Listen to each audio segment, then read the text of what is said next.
All right, what's up, my beautiful people? Just make sure we're set up here.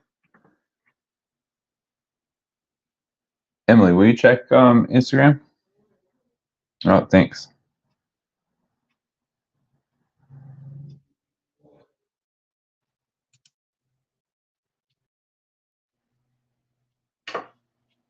All right. All right, thank you.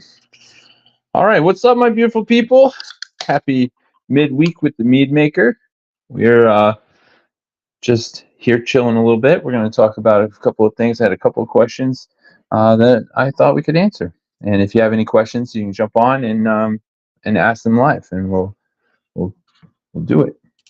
All right. So one of the things that I was asked was about the price of mead, especially with I Tap that coming out. It's a little bit more expensive. It's $25 for a 375 mil, which is out of our price range. Most of the time, we're offering our 500 milliliter bottles for $9 or $11, which is a really reasonable price for mead. And but why is mead more expensive than beer? Which is a question that we're asked often, and it's a really simple reason. Mead is more expensive than beer because honey costs more than grain, and it honestly comes down to that. Fermentation times can be a little bit more lengthy, especially as you get a little bit higher in alcohol. So that's another thing that you got to think about is just the amount of time that it takes. It takes a little bit of effort. Um, and the cost of goods sold, right? Especially with the I tap that, right? So $25 for 375 mil, that's a $50 bottle of wine. We totally appreciate that, and we appreciate that it is an expensive bottle of wine. But why, right? Well, there's a honey, there's a maple syrup, there's the actual cost for the barrel, and then it's in the barrel for 2 years. So you kind of got to pay rent on that, whether we want to or not. We lose product in that process called an angel share, and it's definitely time consuming. And so between all of these things, the prices just adds up a little bit. And so I've seen meads that are much more expensive. Um, this is the price that this is about as high as we're comfortable going, but I think it's well justified. And I'd love to hear your thoughts on it if anyone's got any thoughts.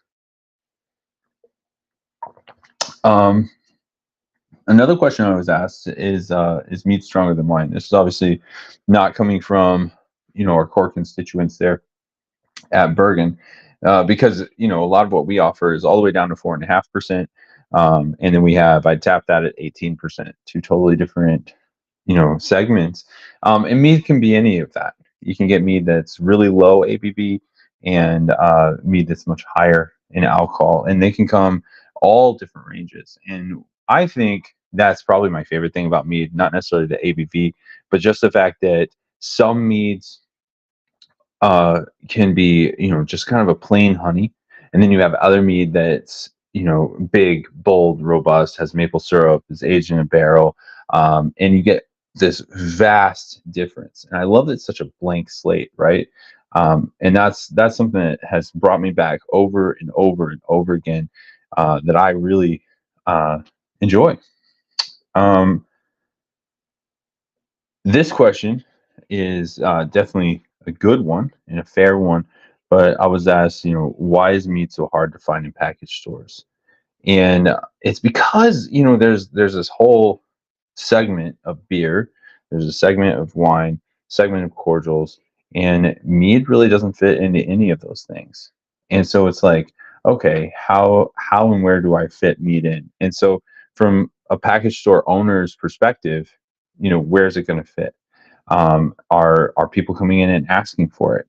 And so that's the bottom line too. Like if you want to see mead in the package store, you got to ask for it. You have to be a proponent. You have to drive that as a consumer. If you go in to your package store and you say, "Hey, Bergen House just started packaging mead. Would love to see you carry it. I promise over the next 6 or 8 weeks, I'll buy the entire case," which is only 6 4 packs, right? It's not a big promise, but what that does is it incentivizes the package store to go ahead and purchase from us at a risk-free rate.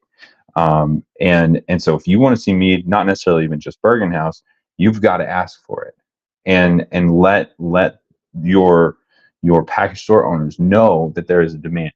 And once they know there's a demand, they'll come to me and they'll ask for it, or they'll order from some other fine meadery throughout the country, and they'll get it. And that's the only way we're going to see change in the marketplace, is by people driving that, asking for it, and and that's it, right? If there's no demand, there's no one's going to supply for it, and it's really that simple. On the other side, why is mead just catching on now? Which it is catching on, but it's been a slow process. So historically, mead's been really difficult to make. It's kind of it's Hey Bert, how's it going, buddy? Uh, Meads takes a long time. And the reason is because there's no micronutrients in honey itself. You've got fructose, you have sucrose, and these basic sugar elements, and then there's no real nutrient. The bees actually, they eat a lot of pollen, and they consume the pollen and other plant parts, and that provides the nutrient value. They get their calories from the honey that they produce, but the nutrient for the bees is coming from pollen. So when you think about what happens when you ferment mead, you're asking yeast, a single-celled organism, to consume the sugars, to break down those sugar molecules, and to create carbon dioxide and an alcohol. That's what we're asking of a Saccharomyces yeast cell. Single-celled organism doesn't contain all the nutrients it needs to complete that process. So if you imagine, right, uh, you've got a big task ahead of you. You need to move a shed, and the only way to move that shed is by disassembling it and then rebuilding it on the other side of the yard. Not the most efficient way, but what we think about with yeast is, it's not about efficiency necessarily, but it's about breaking down the components to get to where we're trying to go. And so when we introduce yeast into this solution called must, when we introduce the yeast, it's going to break down the sugars, create the alcohol and the waste product, carbon dioxide, that gets shot out of the airlock. And that's what we're asking of the yeast. So what type of energy, right? Let's say you did need to tear down that shed and rebuild it on the other side of the yard. So first thing you're going to do is call your buddies, right? That is the very first thing you're going to do. They're going to make you promise to buy them beer or meat and pizza, right? That's the promise. We're going to tear apart the shed and rebuild it on the other side of the yard. You got to buy us beer and pizza. So that's kind of your nutrient. Let's say you don't provide the beer and pizza, right? It's hot out, it's 100 degrees. We start tearing down the shed together. We're working together, we're tearing it down, building up a stack of wood and everything, and then we start rebuilding. Basically, I'm going to look at you at some point and say, hey, listen, I'm exhausted. I got to go home. I had back surgery last year. I got to take a nap. I'll come back when I can. And then I come back, later that night after I took a nap.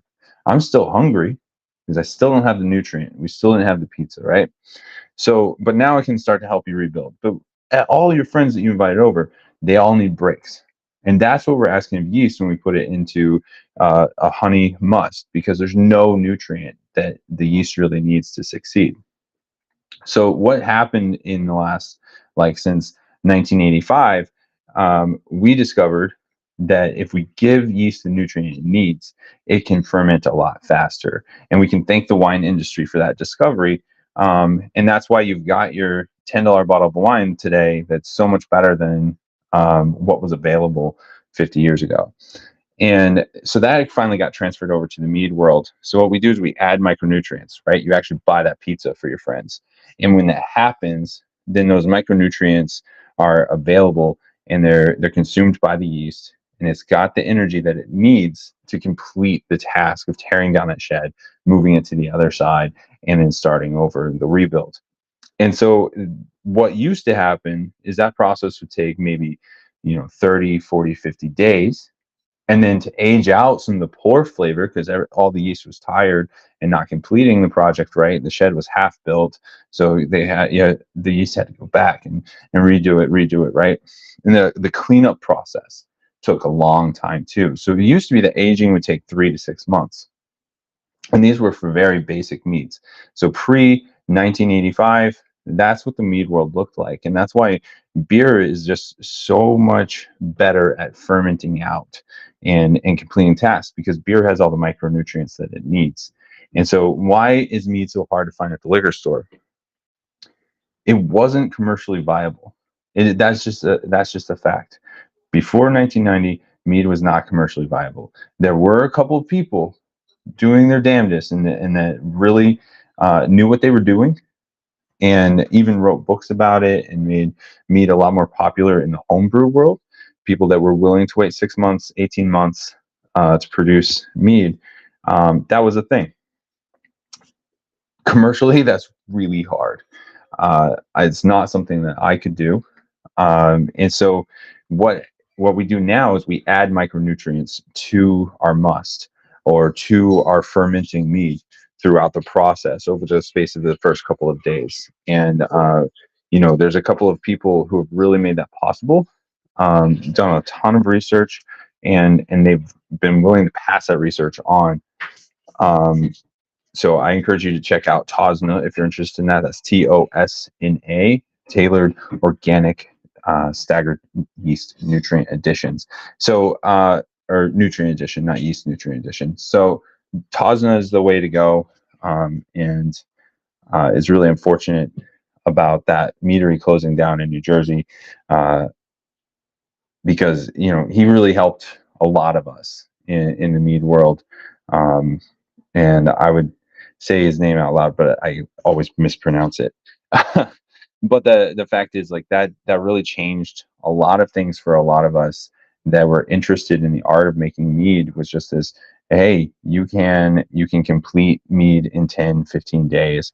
And then the aging process is a lot faster because the yeast is healthy throughout the ferment. And that's what's really important, is just making sure that the yeast has all the nutrient it needs. So mead, not commercially viable, 20 years ago, is commercially viable today. And so you're going to see a lot more mead in package stores as this popularity grows, as people are asking for it, and as people like me get out there and advocate for the category. And so those kind of the key aspects. Consumers have to rise up and ask for the product. Someone has to make the product, and then the category itself has to grow, so that when you go into a package store and you say, hey, do you have any mead? It's not just one single mead, like Viking's Blood from Moed sitting on the shelf all by itself. And you got this one single kind and one single bottle just collecting dust. Once you have a mead section, and what's awesome is in the package stores that have a mead section, right, and they have a mead following, they turn over their inventory. And so you always have something new and exciting, and the package store owners are incentivized to continue to provide variety, and that's pretty great. So, well, so that can be a short segment. That's cool. I do want to continue to grow the segment, and I hope that people have more questions that we can answer. I think I want to try and get a guest on either next week or the week after. But yeah, if you have any questions, I'm going to allow this video to post as a whole video. And I might have another recap video. That was pretty cool. Just figuring that out. I'm still figuring this stuff out, how to live stream in more than one place, and we'll build some stuff. I think how-to videos might be a lot of fun also. And by doing the how-to videos, we'll by doing the how-to videos live, will provide an opportunity to ask questions that I probably would skip over without thinking about, because this is something I do every day, and I think that could be a real value add. So Bert says, what accounts for the low carbonation in mead? Okay, so most meads, that's a good question, Bert. I appreciate that. Most mead makers come from a wine background, and so they think about mead from that perspective of, like a Chardonnay or Pinot Noir, somewhere in that. So when you approach mead from that perspective, you're going to treat it more like a grape wine. And I personally come from more of a beer perspective. All of my home brewing experience is beer brewing. And so what just the way that I approach it is that I carbonate it. Now, what I found that's very interesting to me personally, and someone out there might enjoy nerding out with me about this, but basically, when you make beer, by the time it's done fermenting, it's completely flat, and you actually have to do what's called forced carbonation. And so that means we're actually putting CO2 back into the beer, which is crazy interesting because the entire waste product of fermentation is carbon dioxide. Sierra Nevada is pioneering an amazing program, and what they actually do is they capture the CO2 that's escaping the fermentation vessels in a giant balloon. They pressurize that, and that's what they use to carbonate their beer. And I love that. When you think about the fact that the more CO2 that's in the air, the more global warming happens, the more climate change happens, and Sierra Nevada is doing their part to ensure that their footprint is minimal, and I love them for it. Often, if I'm buying one of the bigger craft beers, I'll reach for Sierra Nevada just based off of their initiatives, decreasing their footprint. Just love them for that. So totally got sidetracked there. So why the low carbonation mead? What I found is, and I didn't know this before I started making mead at scale because it didn't happen at the homebrew scale. But what I found is that honey attaches itself to carbon dioxide and actually holds on to that CO2. And so what I do personally is I don't force carbonate. So if we wanted a higher carbonation, more like a soda, we would need to force carbonate. And that would be to pump carbon dioxide back into the tank, back into the pressurized tank, and allow that carbon dioxide to build and redissolve into the liquid. And so you have to pressurize the tank in order to let that happen. I do an unpressurized ferment all the way up until I'm kegging. And I have thought about maybe for our canned meads, doing a little bit of forced carbonation on that. It does enter a different tax bracket. It's taxed completely differently. So that decision is not one that I'm going to make lightly. But I might go through some experimentals and see how we feel about upping the carbonation. A good friend of mine owns a distillery, and his palate is unbelievable. It's incredible the way that he can taste things. And one of his notes about ginger was, "Hey, I'd like more ginger in the ginger, and I'd like to see more carbonation." So that, based on his notes, I did increase the ginger. I found that I didn't love the more carbonated. Um, but now I am a little curious, and this is where feedback is super helpful. So, like, if you guys think to yourselves, "Oh, you know what?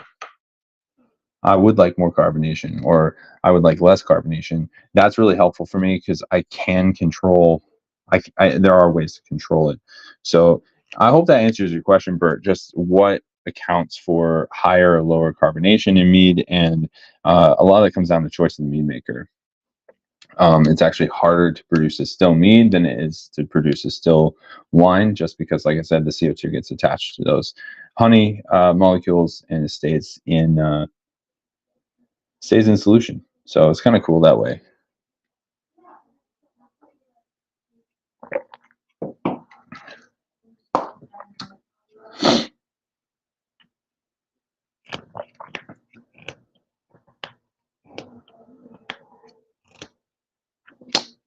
So Bert, what do you mean ginger highball? Let me jump on Facebook so that I can. It takes a second. I gotta use a program called Restream. That's how I can stream to multiple places at one time. So I'm streaming on Facebook, Instagram, and YouTube live all at once. So it looks like, because my video over here is at 1951, and it looks like you guys are at 18 minutes. So almost a 2-minute lag. I guess it makes sense just because we're streaming in multiple places, so it's going to happen. Um, let's see if I can jump on Facebook on the computer so I can see what you have to say live there. Um, hey, I can see it. All right, cool. Hey, I see Brian's on. That's great. Bert. All right. So Bert's question: have I ever done a highball with straight rye or bourbon? Heck yeah, man! Absolutely. I love Jack and Ginger. Like, and when I go to a small, hole in the wall, um, type of dive bar, that is my go-to order. Just a Jack and Ginger. And so, yeah, this is not the same as ginger ale, obviously. Um, but at the same time, I get the same quality beverage that I like, coming from just mixing straight bourbon or Jack Daniels or something. And Jim Beam actually works great, just because at that price point, you've got the ginger mead, and you're adding. I would prefer something top shelf, obviously, but it's about what's affordable and what makes sense. And so, actually, Jim Beam's great for that, or Jack Daniels too. So yes, to answer your question, Bert, straight rye bourbon, rye or bourbon. And if you're gonna go with rye, I'm trying to remember. There's a couple of them out there that I've really been enjoying lately. Um, what was the rye I had recently that I loved? If I think of it, I'll let you know for sure.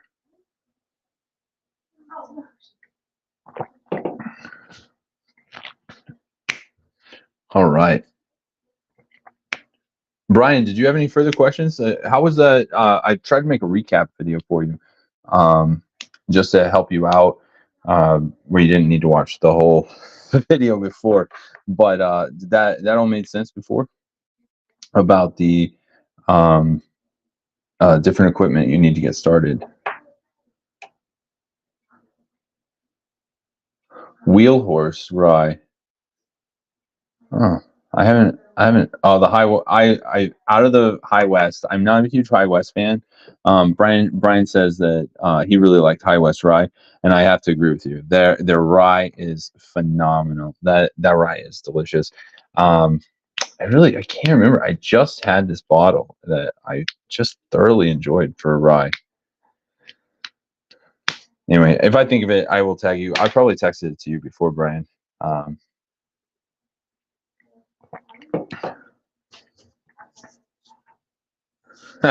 Yeah, well, if you want to make mead, I was just saying to Bert, I think right before you got on, um, I think next week or the week after, I'm going to try and get a fellow mead maker on to have a little bit more of a conversation type of video cast. Now that I've started to figure out how to get live stream to work with multiple platforms, because we're on YouTube, Facebook, and Instagram now.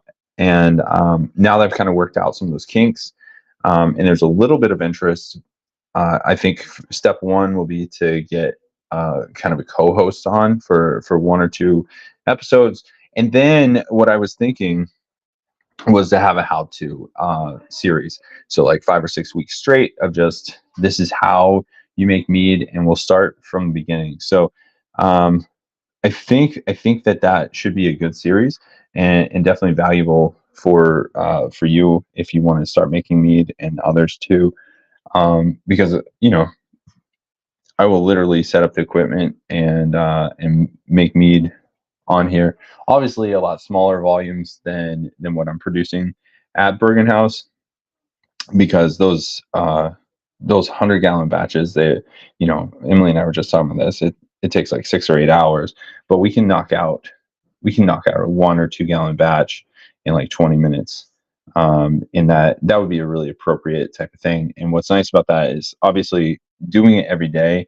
There's certain things that I don't necessarily think about anymore. I actually spent like 6 or 7 months where I just wasn't taking good notes too, um, because you just do it all the time. And I've gotten back to taking good notes so that I can replicate products, because that's really important.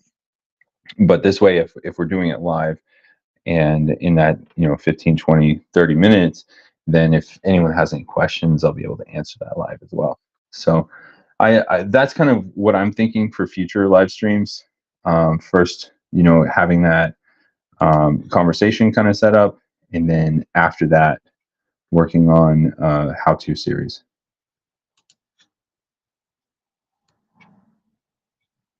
Oh yeah, that's a great point, Brian. That's definitely a good point. Just that it's hard to know what questions to ask, and I think that's very fair.